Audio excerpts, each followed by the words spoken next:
चलो बच्चों, तो आज हम लोग स्टेट में थर्ड चैप्टर शुरू करते हैं। जो चैप्टर का नाम है लीनियर रिग्रेशन। लीनियर रिग्रेशन आपको याद है, हमने सेकंड चैप्टर पढ़ा था। उसमें क्या था, तो उसमें चैप्टर का नाम था linear correlation. Linear correlation था, ये है लीनियर रिग्रेशन।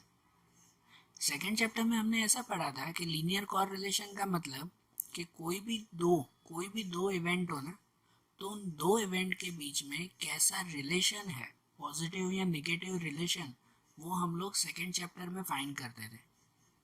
याद है, सेकेंड चैप्टर में आर आप लोग ढूंढते थे, आर की वैल्यू, जिसमें ऐसा है कि कोई भी दो के बीच में पॉजिटिव या नेगेटिव रिलेशन है, वो भी high degree of positive relation या तो low degree of positive, high degree of negative या लो डिग्री ऑफ नेगेटिव, ऐसा ढूंढते थे। Second chapter linear correlation ये बताता था कि जैसे कोई दो इवेंट प्राइस और डिमांड हो, तो प्राइस और डिमांड के बीच में कैसा और कितना रिलेशन है। हमें तो ये पता है कि प्राइस और डिमांड के बीच में नेगेटिव रिलेशन आता है कि भाई प्राइस अगर बढ़ेगी तो डिमांड कम होगा, है ना, कि अगर प्राइस कम होगी तो डिमांड बढ़ेगा। तो ऐसा होता है ना, ये नेगेटिव रिलेशन। ये नेगेटिव रिलेशन भी हाई डिग्री या लो डिग्री, वो हम लोग सेकेंड चैप्टर में ढूंढते थे, वो लीनियर कॉर रिलेशन में। याद आ रहा है ना कुछ? लेकिन अगर आपको ऐसा कहे कि कितनी प्राइस बढ़े तो उसके सामने कितनी डिमांड कम होगी, अगर आपको ऐसा पूछे तो मतलब अगर आपको ऐसा कहे कि समझो प्राइस अगर पहले 10 रुपए थी, अब प्राइस 15 रुपए हो गई, तो डिमांड पहले कितने यूनिट की थी तो अब कितने यूनिट की डिमांड हो जाएगी, वो कोई फिक्स बता सकता है? मतलब पहले 10 रुपए प्राइस थी ना, तो समझो उसके 50 पैकेट्स बिकते थे डिमांड में। 10 रुपए प्राइस थी तो डिमांड में कितना बिकता था, 50 पैकेट्स बिकते थे। तो अब समझो उसकी प्राइस 15 रुपए हो गई, प्राइस बढ़ गई, तो अब 50 से कम बिकेंगे ना, डिमांड कम होगी ना। तो कितने कम, 50 की जगह अब कितने बिकेंगे, बता सकते हो आप एग्जैक्ट? कि अगर प्राइस 10 से 15 हो गई तो डिमांड में 50 से कम होकर कितना होगा, 40 बिकेंगे कि 35 बिकेंगे, कितने बता सकते हो एग्जैक्ट? वो एग्जैक्ट इसके थ्रू बताते हैं, लीनियर रिग्रेशन के थ्रू। समझ रहे हो? कोई दो दो इवेंट के बीच में क्या रिलेशन था, वो हमने सेकेंड चैप्टर में देखा, लीनियर कॉर रिलेशन। लेकिन अब एग्जैक्ट एक में चेंजेस होने पर दूसरे में क्या चेंजेस होते हैं, इसकी एग्जैक्ट वैल्यू ढूंढनी हो ना, तो वो हम लोग ढूंढेंगे इसमें, थर्ड चैप्टर में, लीनियर रिग्रेशन में। लीनियर रिग्रेशन में नॉर्मली रिग्रेशन मतलब ये कहते हैं कि regression is a functional relation between two correlated variables. कोई भी दो कॉर रिलेटेड वेरिएबल्स हो, मतलब दो एक दूसरे के ऊपर डिपेंडेंट वेरिएबल हो, जैसे कि प्राइस और डिमांड, तो उन दोनों के बीच में फंक्शनल रिलेशन बताना, एक परफेक्ट रिलेशन बताना कि प्राइस कितनी बढ़ेगी तो डिमांड कितनी कम होगी, एग्जैक्ट बताना, तो उसे रिग्रेशन कहते हैं। और उसके लिए जो मॉडल तैयार करते हैं, मतलब समझो जो फॉर्मूला रेडी करते हैं, a statistical model which describe the cause and effect relationship between two variable is called a regression model। तो वो जो मॉडल तैयार करते हैं ना, मतलब जो फॉर्मूला तैयार की जाती है कि जिससे कोई दो के बीच में exact cause and effect relationship पता चले। कॉज एंड इफेक्ट रिलेशनशिप मतलब यही हुआ ना कि भाई एक का बढ़ने से दूसरे में क्या चेंजेस होगा। प्राइस और डिमांड के बारे में ऐसे एक चीज़ थोड़ी दूसरी भी आती है। जैसे हम लोग एक वो भी देखते हैं कि एडवर्टाइजमेंट और सेल्स के ऊपर, एडवर्टाइजमेंट और सेल, उन दोनों पे क्या इफेक्ट होता है, कि जैसे एडवर्टाइजमेंट और दूसरा सेल्स, तो अगर आप लोग अपने कंपनी में एडवर्टाइजमेंट बढ़ाते हो तो आपकी सेल भी बढ़ेगी, बढ़ेगी ना। और अगर आप लोग एडवर्टाइजमेंट कम करोगे तो आपके प्रोडक्ट की सेल भी कम होगी। ये सीधा सा दोनों में पॉजिटिव रिलेशन है, एक बढ़ेगा तो दूसरा भी बढ़ेगा। लेकिन अगर मैं ऐसे कहूँ कि अगर पहले एडवर्टाइजमेंट में 10,000 की करता था तो मेरी सेल जो है वो 5,000 प्रोडक्ट की होती थी। अब मैं एडवर्टाइजमेंट 20,000 की करूँगा तो मेरी सेल कितने प्रोडक्ट की होगी, इसे एग्जैक्ट आप लोग बता सकते हो। तो ये जो एग्जैक्ट वैल्यू बताई जाती है ना, वो उसके लिए जो मॉडल तैयार किया जाता है, जो फार्मूला तैयार की जाती है, तो उसे कहते हैं रिग्रेशन मॉडल। समझे ना? ऐसा मॉडल, ऐसी फॉर्मूला हमें इस चैप्टर में तैयार करनी है। और इस रिग्रेशन मॉडल के लिए हमारी दो मेथड आती है ये ढूंढने की। देखो, जैसे ये कहते हैं कि हम मैथमेटिकल और functional relationship between two correlated variable which help in estimating the value of dependent variable for some given value of independent variable is called linear regression। ये linear regression की बेसिक डेफिनेशन सिर्फ समझने के लिए, बराबर ना, exam के लिए ये नहीं, इसमें तो सम्स आते हैं सिर्फ मेन। तो कहते हैं कि जो मैथमेटिकल और फंक्शनल रिलेशनशिप आता है, जो आगे हमने समझा, उसी की खाली डेफिनेशन दी गई है। कोई भी दो वेरिएबल्स में कि एक जो डिपेंडेंट और इंडिपेंडेंट वेरिएबल हुआ, एक इंडिपेंडेंट वेरिएबल होता है। जैसे आप लोगों को मैंने एडवर्टाइजमेंट और सेल्स के बारे में बताया कि इसमें ये एडवर्टाइजमेंट वो इंडिपेंडेंट वेरिएबल हुआ और सेल वो डिपेंडेंट वेरिएबल हुआ, क्योंकि सेल वो एडवर्टाइजमेंट पे डिपेंड है ना। एडवर्टाइजमेंट बढ़ेगी तो सेल बढ़ेगा, एडवर्टाइजमेंट कम होगी तो सेल कम होगा, ये सेल इस पे डिपेंडेंट है। तो इसलिए खाली डिटेल में दिया हुआ है कि कोई भी डिपेंडेंट वेरिएबल ढूंढना हो तो उसके लिए इंडिपेंडेंट वेरिएबल में जो भी चेंज होगा ना, तो उससे डिपेंडेंट वेरिएबल में जो चेंज आएगा उसे ढूंढने के लिए जो फार्मूला यूज़ होती है, जो मैथमेटिकल फंक्शनल फार्मूला यूज़ होती है, उसे हम लोग लीनियर रिग्रेशन कहते हैं। ठीक है, कंफ्यूज मत हो बेटा, सिर्फ इतना ध्यान देना है आप लोगों को कि इसमें हमें वो चीज़ ढूंढनी है कि कोई भी एक में होने वाला जरा सा चेंज उससे दूसरे कोई वेरिएबल में कितना चेंज आएगा, वो वैल्यूज़ हमें इसमें फाइंड करनी है। जो हम लोगों को सम्स देखते हैं ना, तो और माइंड में क्लियर होता है। इसे ढूंढने की दो मेथड है, ये रिग्रेशन लाइन ढूंढने की दो मेथड है। एक मेथड ऑफ स्कैटर डायग्राम और एक मेथड ऑफ लीस्ट स्क्वायर। इसमें मेथड ऑफ स्कैटर डायग्राम वो हमने सेकंड चैप्टर वाइज ही जो सेकंड चैप्टर में देखा था वैसे ही, इसलिए थर्ड चैप्टर में वो स्कैटर डायग्राम नहीं है। हम लोग इस चैप्टर में एक ही मेथड देखेंगे, वो है method of least square. Method of least square, इसकी फार्मूला भी जो आप सेकंड चैप्टर में यूज़ करते थे वही फार्मूला ही है। बार बार इसलिए याद करवा रहा हूँ क्योंकि आपका अगर सेकंड चैप्टर पक्का होगा ना, तो ये थर्ड चैप्टर तो आप लोग ऐसे मामूली से करोगे, एकदम इजी लगेगा आपको, अगर सेकंड चैप्टर अच्छी तरह से आता होगा तो देखो, मेथड ऑफ लीस्ट स्क्वायर में अगर हमें ढूंढना है ना, तो उसके लिए जो हम लोग रिग्रेशन लाइन कहते हैं, फॉर्मूलाज ध्यान देना कि जो रिग्रेशन लाइन कहते हैं, उस रिग्रेशन लाइन को हम लोग ये फॉर्मूला देते हैं, वाई कैप कहते हैं। जो हम लोग कहते हैं ना रिग्रेशन मॉडल बनाओ, तो मतलब ये वाई कैप कहा जाता है, वाई कैप ऐसा लिखते हैं, बराबर।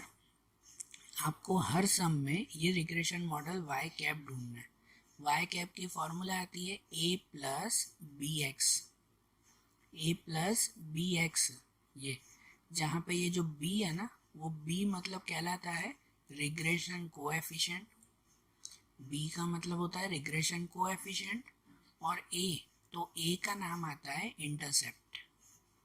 ये खाली नाम याद रखना है, इसका मीनिंग मैं क्लियरली आपको एंड में करवाऊंगा, लेकिन नाम याद रखना। कितनी बार 1 मार्क में आपको आता है एमसीक्यू या 1 मार्क में कि रिग्रेशन कोएफिशिएंट का सिंबल बताओ, तो रिग्रेशन कोएफिशिएंट मतलब b कहलाया, या इंटरसेप्ट का सिंबल बताओ तो उसे a कहते हैं, बराबर। इन सब में हमें क्या करना होता है, देखो वाई कैप आखिरी तक ढूंढना है ना, तो सम में, हर सम में ये 3 स्टेप में हम लोग चलेंगे। सबसे पहला स्टेप आप लोग ढूंढोगे वो एक्स बार और वाई बार, जैसे आप सेकंड चैप्टर में ढूंढते थे वैसे ही। सबसे पहला स्टेप ढूंढोगे एक्स बार और वाई बार, वो तो हमें पता है ना, एक्स बार ढूंढते हैं sigma x upon N, Y bar ढूंढते हैं सिग्मा वाई अपॉन एन। फिर चेक करते हैं कि अगर X bar Y bar integers मिले ना, इंटीजर्स मतलब के सिंपल नंबर, पॉइंट में नहीं, तो अगर एक्स बार और वाई बार इंटीजर्स मिला तो उसके लिए बी ढूंढने की ये फार्मूला यूज़ करते हैं। बी, ये जो हमें बी ढूंढना है उसमें बी ढूंढने की ये formula, sigma x minus x bar Y minus Y bar upon में sigma x minus x bar square. जो सेकंड चैप्टर की फॉर्मूला अगर याद आती हो तो उसमें ना एक्स माइनस एक्स बार के साथ में होता था सिग्मा वाई माइनस वाई बार भी, और रूट में होता था। इसमें फ़र्क क्या है, वाई माइनस वाई बार नहीं है और रूट भी नहीं है, खाली ये फ़र्क है। फॉर्मूला वही है जो सेकंड चैप्टर में आप कार्ल पियर्सन की फॉर्मूला यूज़ करते थे, बराबर। तो ध्यान दो, बी ढूंढने के लिए अगर X bar Y bar integers मिले तो बी की ये फॉर्मूला लगाते हैं, X minus x bar Y minus Y bar upon में X minus x bar square. और अगर एक्स बार और वाई बार डेसिमल मिले ना, ये पहले एक्स बार वाई बार ढूंढा, अगर वो डेसिमल में मतलब पॉइंट में मिल रहे हैं तो बी ढूंढने की ये फार्मूला लगाते हैं। बी के लिए फार्मूला आती है N sigma x Y minus sigma x multiply sigma Y upon में N sigma x square minus sigma x का होल स्क्वायर। ये फार्मूला भी याद करो, सेकेंड चैप्टर में इसके साथ आता था N sigma Y square sigma Y whole square, Y वाला भी टर्म आता था, बस वो नहीं है इसमें। इसमें बी नॉर्मली ढूंढ, वो वाई नहीं है, सिर्फ एक्स। ठीक है, तो आपको पहला स्टेप क्या करना है, सम में, हर सम में पहले एक्स बार वाई बार ढूंढोगे, चेक करोगे, अगर इंटीजर में आ रहा है तो ये फार्मूला यूज़ करोगे, अगर डेसिमल में आ रहा है तो ये फार्मूला यूज़ करोगे, और जब बी मिल जाए ना तो थर्ड ढूंढते हैं ए, पहले बी फिर ए ढूंढते हैं। ए की फार्मूला आती है Y bar minus b x बार, इसलिए पहले बी मिलेगा तो ना, ये एक्स बार वाई बार और बी इन तीनों से ढूंढोगे आप a equal to y bar minus b x bar, और ये जो बी और ए की वैल्यू मिल जाएगी ना उसे आखिरी में फिर ढूंढेंगे ये वाई कैप, ये रिग्रेशन मॉडल या तो लीनियर रिग्रेशन ये ढूंढेंगे, बराबर ना, ये वाई कैप ढूंढेंगे। उसमें एक्स की वैल्यू क्या, फिर ए और बी तो ये रखोगे, एक्स की वैल्यू वो सम के हिसाब से अलग होगी, ये वेरिएबल की वैल्यू। ठीक है, तो ये फार्मूला पहले बुक में नोट कर लो, फिर आगे देखना आप लोग सम, पहले बुक में लिख लो ये फार्मूला अभी, ठीक है ना। तो हर सम में आप लोग ऐसा करोगे कि पहले एक्स बार वाई बार ढूंढोगे, पूरे चैप्टर में है ही ये फार्मूला, दूसरी नहीं, दूसरी एक वो शॉर्टकट फार्मूला आएगी जो आगे देखेंगे। शॉर्टकट में पता है ना, वो एक्स वाई की जगह यू भी कर देते थे, सेकेंड चैप्टर में किया था कि नहीं, एक्स वाई की जगह यू वी, तो बस यहाँ पे भी एक्स वाई की जगह यू वी। तो पूरे चैप्टर में यही एक फार्मूला है खाली, और यही स्टेप रिपीट करने हैं, पहले एक्स बार वाई बार ढूंढना, फिर बी ढूंढना, फिर ए ढूंढना, और फिर वाई कैप ढूंढना, बस ये 4 स्टेप रिपीट है सब में, बराबर। तो देखो अब ये फार्मूलाज आपने नोट कर ली, तो अब हम लोग एक्सरसाइज 3.1 पे चलें। अब इसमें पहला क्वेश्चन देखें, तो क्वेश्चन नंबर 1 में ऐसा लिखा हुआ है कि from the following data of price in rupees and the demand in 100 units of a commodity, sorry 100 नहीं है 100, obtain the regression line of demand on price and also estimate the demand when price is ₹20। हम लोग price और demand का example ले रहे थे, यहाँ पहला सम भी वही है प्राइस और डिमांड के बारे में, कि यहाँ आपको प्राइस दी गई है जिसे हम लोग एक्स कहें, और डिमांड दी गई है जिसे हम लोग वाई कहें। तो प्राइस और डिमांड की कुछ इन्फॉर्मेशन तो है, उस पर से पहले हमें रिग्रेशन लाइन बनानी है। रिग्रेशन लाइन मतलब वो वाई कैप ढूंढना है, और फिर पता करना है कि देखो जब प्राइस 12 रुपये थी तो डिमांड 1800 यूनिट की थी, 100 यूनिट ना, जब प्राइस 14 रुपीज़ की थी तो डिमांड 1200 यूनिट की थी। तो ऐसे ये पूरा टेबल दिया हुआ है ना, फिर उस टेबल पर से ढूंढना है कि अगर प्राइस 20 रुपीज़ की हुई तो डिमांड कितनी होगी। ये कैसे दिया, 12, 14, 15, 16, 18, 21 दिया हुआ है, लेकिन अगर बीच में प्राइस 20 का हुआ तो डिमांड कितनी होगी वो हमें फाइंड करना है।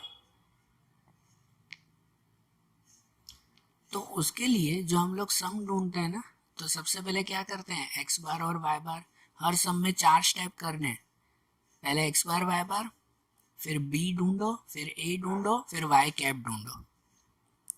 तो देखो पहले एक्स बार वाई बार ढूंढ लें, तो इसके लिए यहाँ पर लिखेंगे कि हियर n = 6, तो एक्स बार जो ढूंढे कि mean for price mean for price मतलब x bar, formula sigma x upon N. तो सिग्मा एक्स मतलब ये एक्स वाले सबका टोटल 12, 14, 15, 16, 18, 21 इन सबका टोटल डिवाइड बाय एन। तो सबका टोटल कितना आया 96, 96 से डिवाइड बाय एन पे 6, तो 96 से डिवाइड बाय 6 16, ये मिला ना। और फिर mean for demand, demand y के लिए उसकी formula sigma Y upon N, Y bar की सिग्मा वाई अपॉन एन। तो सिग्मा वाई मतलब ये वाई का टोटल 18, 12, 10, 8, 7, 5 सबका टोटल 60, 60 डिवाइड बाय 6 तो आंसर 10। यहाँ पे देखो एक्स बार वाई बार इंटीजर में मिला, इंटीजर में मिला मतलब पॉइंट में नहीं है ना, नॉर्मल आंसर है। तो हम लोग बी की वो वाली फार्मूला लगाएंगे जो हमने इंटीजर के लिए लिखी थी, हमने लिखी ना फार्मूला, वो बुक साथ में रखना कि देखो ये फार्मूला यूज़ करनी है। तो अब उसके लिए टेबल बनाए ना, फार्मूला के लिए टेबल बनाए। तो यहाँ पे पहले लिखेंगे since both the means X bar and Y bar are integers so we can obtain Y cap as follow, कि यहाँ इंटीजर है तो हमें जो वाई कैप रिग्रेशन लाइन ढूंढनी है वो ऐसे मेथड से ढूंढेंगे ना। देखो आपको एक्स दिया हुआ है, वाई दिया हुआ है, ये क्वेश्चन में है ही। फार्मूला आपको पता है क्या है, फार्मूला आपकी है बी ढूंढने की formula sigma x minus x bar Y minus Y bar upon में sigma x minus x bar square. तो उसके लिए आपको पहले यहाँ ढूंढना होगा एक्स माइनस एक्स बार, पता है सेकेंड चैप्टर में जो ढूंढते थे वही टेबल बनानी है कि पहले x माइनस एक्स बार। तो आपका x बार कितना मिला था 16 मिला था, 16 मिला ना। तो x माइनस एक्स बार मतलब जो ये x है उसमें से 16 माइनस करते जाए, जैसे 12 माइनस 16 तो -4, 14 माइनस 16 तो -2, 15 माइनस 16 -1, 16 माइनस 16 0, ऐसे ये ढूंढेंगे ना। फिर y माइनस वाई बार, y माइनस वाई बार में y बार आपको मिला था 10, y बार कितना मिला था आगे जो ढूंढा था 10 मिला था। तो ये y में से ये माइनस करते जाएंगे, जैसे कि 18 माइनस 10 8, 12 माइनस 10 2, 10 माइनस 10 0, 8 माइनस 10 ये -2, ऐसे ये y माइनस वाई बार भी मिल जाएगा। फिर यहाँ पर ये कॉलम बनाएंगे जो है x minus x bar y minus Y bar, x minus x bar y minus Y bar means कि इन दोनों का मल्टीप्लाई, ये दोनों लाइन का मल्टीप्लाई, जैसे 4 8 जा 32, साइन देखना माइनस प्लस माइनस, 2 2 जा 4 माइनस प्लस माइनस, 1 0 जा 0, 0 2 जा 0, 2 3 जा 6, 5 5 जा 25 और आखिरी में x minus x bar square. x minus x bar square मतलब कि ये जो आपने x माइनस एक्स बार लिखा ना ये वाली कॉलम, इसका स्क्वायर करना है, इनका स्क्वायर सबका, जैसे 4 का स्क्वायर 16, स्क्वायर करोगे तो माइनस का प्लस हो जाएगा ना। ये 2 का स्क्वायर 4, ये 1 का स्क्वायर 1, 0 का 0, 2 का स्क्वायर 4 और 5 का स्क्वायर 25 और सबका टोटल कर देंगे। सबका टोटल आपके टोटल में सिर्फ जरूर इन दोनों की है, पहले टोटल भले सबका कर लो लेकिन जरूर सिर्फ ये दोनों की है, x minus x bar y minus Y बार और ये x minus x bar square. ये टेबल बन गया ना। अब ये टेबल बनाने के बाद हम लोग फाइंड करेंगे b। अब b ढूंढे तो b के लिए फॉर्मूला क्या थी, sigma x minus x bar y minus Y bar upon में sigma x minus x bar square. तो x minus x bar y minus Y bar वो टेबल पर से कितना मिला था 67, -67 और अपॉन में x minus x bar square कितना मिला था 50, ये टेबल पर से मिली ना दोनों वैल्यू, दोनों का डिवाइड, तो b का आंसर मिल गया -1.34। ठीक है, अब जो b मिल गया ना तो अब नेक्स्ट स्टेप में ढूंढते हैं a। b ढूंढ लिया, अब a ढूंढते हैं। Now a equal to a की फॉर्मूला तो वही रहेगी सब में, उसकी नहीं बदलती, कि a equal to y bar minus b x bar, Y bar minus b x bar. तो a equal to y bar की वैल्यू जो आपने आगे ढूंढी वो 10 माइनस ये फॉर्मूला का माइनस और b की वैल्यू भी -1.34 ये ढूंढी ना आपने, तो देखो ये बाहर फार्मूला का माइनस और b की वैल्यू भी -1.34 मल्टीप्लाई एक्स बार, तो मल्टीप्लाई एक्स बार पे 16 जो आपने ढूंढा था, तो ये b एक्स बार मिल गया। फिर ये 10 प्लस इन दोनों का मल्टीप्लाई, ये माइनस माइनस प्लस हो गया ना, और 1.34 मल्टीप्लाई 16 वो मिल जाएगा 21.44, माइनस माइनस प्लस, तो 10 प्लस 21.44, तो a की वैल्यू मिल जाएगी 31.44। a भी मिल गया ना, b और a मिल जाए ना, तो अब ढूंढते हैं y cap, regression line, final answer ये y कैप। y कैप की फॉर्मूला आती है a प्लस बी एक्स, क्या आती है a प्लस बी एक्स, जहाँ y cap equal to a की जगह पे ये लिखेंगे 31.44 माइनस ये प्लस है तो प्लस फॉर्मूला में, लेकिन b की वैल्यू आपको क्या मिली, b की वैल्यू मिली -1.34, इसलिए ये प्लस का क्या हो जाएगा, माइनस हो जाएगा, कि -1.34 x, ये पीछे x, पता है इसे कहते हैं रिग्रेशन लाइन, इसे कहते हैं रिग्रेशन मॉडल। ये मॉडल क्या बताता है पता है, कि यहाँ पर ये y कैप वो आपकी डिमांड हुई, स्टार्टिंग में आप लोगों ने प्राइस और डिमांड के बारे में ये सम कर रहे हो ना, तो ये y कैप वो आपकी डिमांड हुई और ये x वो आपकी प्राइस हुई। तो प्राइस और डिमांड का रिलेशन बताता हुआ ये एक फॉर्मूला बन गई, कि इस फॉर्मूला में यहाँ x पे प्राइस कुछ भी लिखो तो आपको अंदाजे से डिमांड पता चल जाएगी, प्राइस कुछ भी लिखो तो डिमांड पता चल जाएगी, इसके लिए ये एक फार्मूला बन गई, इसलिए तो इसे रिग्रेशन लाइन या रिग्रेशन मॉडल कहते हैं। कोई भी दो लोगों के बीच में, दो वेरिएबल्स के बीच में परफेक्ट रिलेशन ढूंढना हो ना, तो ये फार्मूला यूज होती है, समझ रहे हो। तो अब इसमें जो हम लोग वैल्यू बताए ना, अब वो आपको क्वेश्चन में नेक्स्ट पूछा हुआ था ना, टेक्स्ट बुक में देखो क्वेश्चन में पूछा हुआ था कि अगर प्राइस 20 रुपीज़ हो तो डिमांड कितनी होगी वो बताओ। तो यहाँ आप ढूंढेंगे आखिरी में कि now if the price of commodity is ₹20 then the demand is, तो ये प्राइस की 20 जो वैल्यू है ना, वो हम लोग इस रिग्रेशन मॉडल इस एक्स की जगह पे रखेंगे, मीन्स ये y कैप इक्वल टू बताएंगे 31.44 माइनस 1.34, ये x की जगह पर 20, so y cap equal to 31.44 minus 1.34 को 20 से मल्टीप्लाई करो तो आंसर मिलेगा 26.8, और 31.44 माइनस 26.8 तो आंसर मिलेगा 4.64, 4.64 100 यूनिट्स।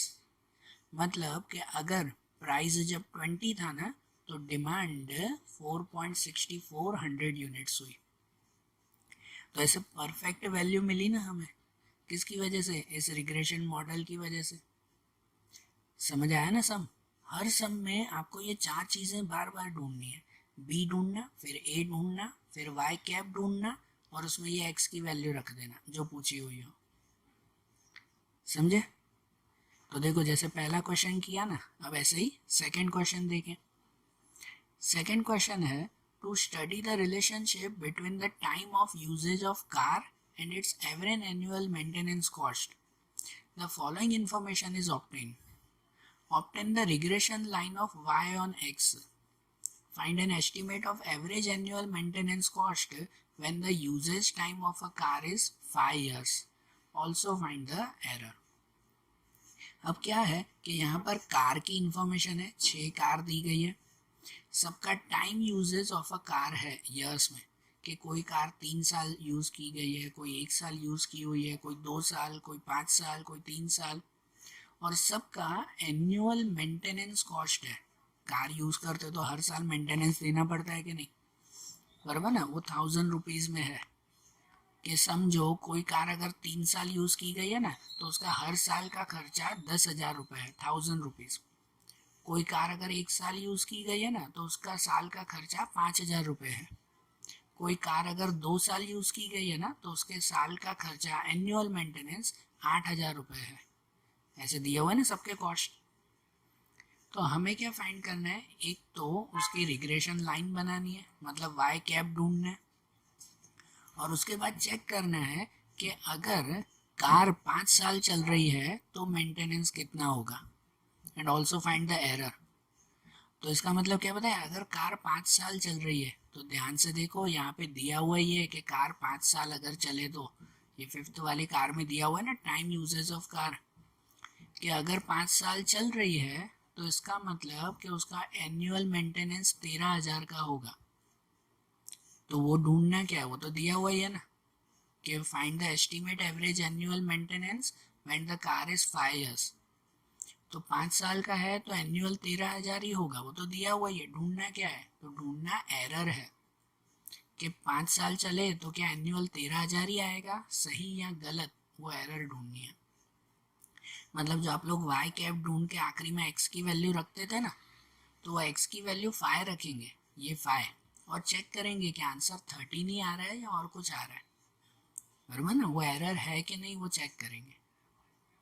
तो चलो ठीक है कि ये जो ईयर्स दिए हुए हैं उसे एक्स का है, जो कॉस्ट है उसे वाई का है। सबसे पहले एक्स बार और वाई बार ढूंढेंगे।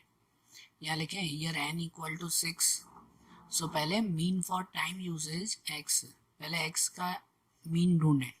X bar equal to sigma x upon n, इन सब का टोटल वो 16, एक्स वाली लाइन का टोटल 16 अपॉन एन पे 6, तो आंसर आया 2.67।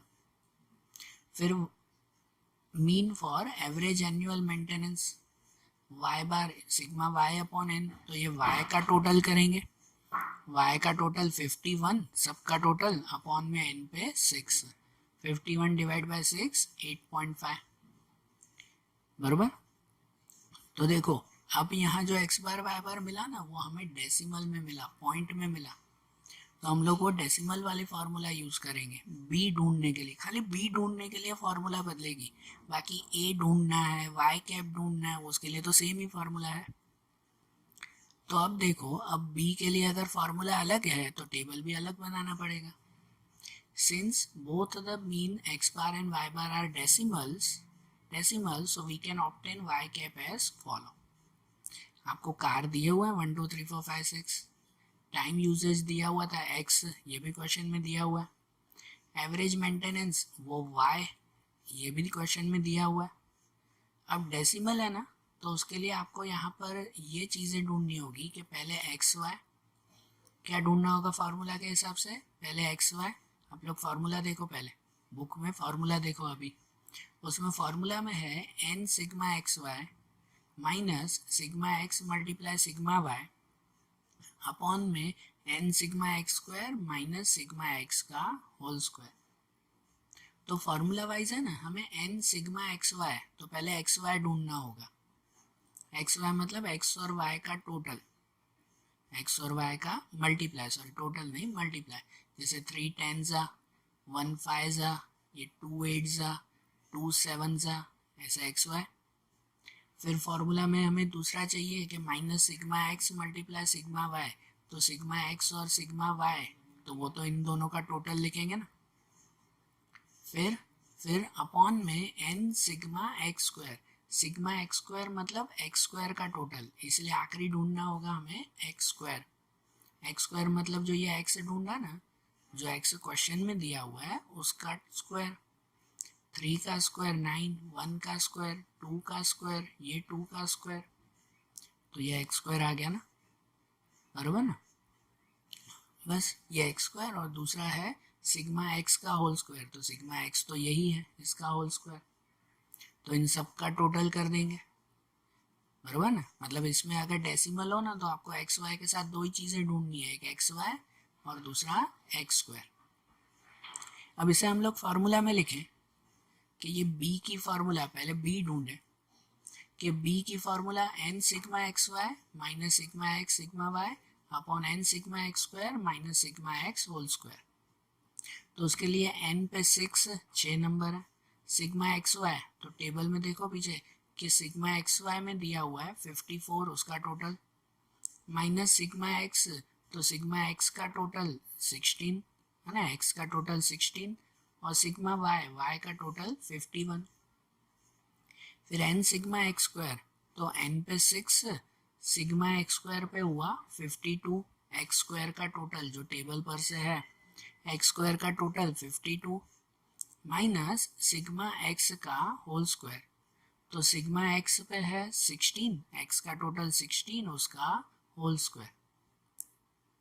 तो अब इनका सॉल्यूशन ना, जैसे 6 मल्टीप्लाई 154 तो 924 माइनस 16 मल्टीप्लाई 51 तो 816 अपॉन में 6 मल्टीप्लाई 52 तो 312 माइनस 16 का स्क्वायर तो 256। अब इनका माइनस 924 माइनस 816 तो 108 अपॉन में 312 माइनस 256 तो 56। दोनों का डिवाइड मिला 1.93, मतलब b की वैल्यू हमें मिल गई 1.93। b की वैल्यू मिली ना, तो अब नेक्स्ट ढूंढे a की वैल्यू। नाउ a, तो a की फॉर्मूला वही y बार माइनस बी एक्स बार।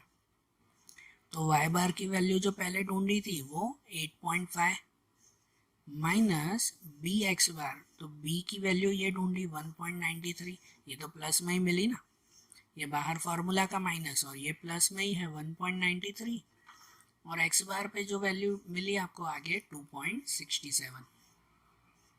तो 8.5 वही माइनस 1.93 मल्टीप्लाई 2.67, दोनों का मल्टीप्लाई 5.15, तो 8.5 माइनस 5.15 आंसर 3.35।